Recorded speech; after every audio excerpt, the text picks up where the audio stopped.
대학생이라면 피할 수 없는 조별과제. 조별과제 빌런은 조언만 있다? 아니죠.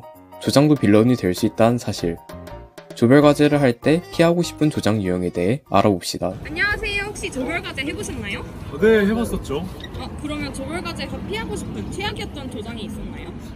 저는 제 의견을 좀 무시하는 주장을 하는 조장이요. 뭐 평소에 얘기할 때 자기 주장만 하면서 조원들의 의견을 들어주지 않는 게 약간 이게 조별과제인지 개인과제인지 좀 헷갈릴 정도였어가지고 그런 건 진짜 마음에 안 들더라고요. 저는 명령하듯이 시키는 조장이 싫었던 것 같아요. 이게 괜히 같은 대학생인데 무시당하는 것 같고 그러다 보니까 열심히 하고 싶은 마음도 사라지더라고요. 저는 우유부단한 조장이 별로 싫었던 것 같은데 그 우유부단한 조장은 뭐 결단력 하나 없이 제대로 결정한 것도 하나 없어가지고 그냥 느려지기만 하고 뭐 제대로 된 게 없었던 것 같아요. 가만히 있는 조장이에요. 조장이면 뭐를 할지 아니면은 앞으로의 계획에 대해서 적극적으로 말을 해줘야 되는데 그렇지 않으면 진짜 답답하거든요. 제가 조장도 아닌데 나설 수도 없고. 아니, 조장인데 잠수 타는 사람 본 적 있으세요? 아니, 회의도 안 나오고 연락도 안 되고 책임감이 너무 없어서 당황스러워 죽을 뻔했어요. 지금까지 인터뷰를 통해 조별과제에 대한 여러 대학생들의 이야기를 들어봤습니다.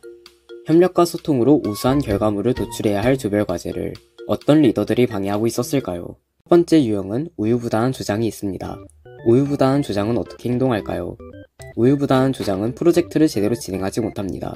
제대로 된 계획 없이 중구난방으로 일을 시키는가 하면 또 조원들에게 휘둘리며 전체를 조율하지 못하기도 합니다. 이런 조장은 결국 팀을 모으지 못하고 프로젝트는 엉망으로 만들고 말죠.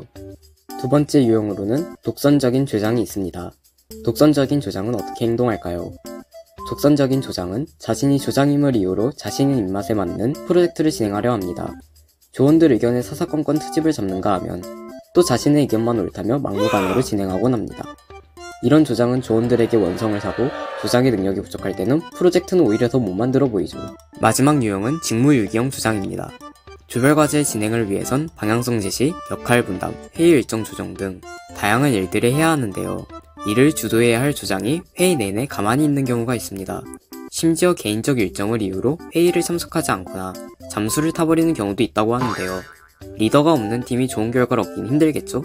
키를 잃은 배가 어떻게 되는지는 다들 아실 거라고 생각합니다. 이런 문제없이 원활한 조별과제 진행을 위해서는 조장이 제 역할을 충실히 해야 하는데요. 조장이 서로의 의견을 경청하고 존중하는 개방적인 의사소통을 주도할 필요가 있으며 계획과 목표를 명확하게 제시하며 팀원들이 적극적으로 참여할 수 있는 환경을 만들어야 합니다. 지금까지 짜증나는 조장 유형에 대해 알아봤어요. 근데 혹시 당신이 이런 사람이진 않겠죠?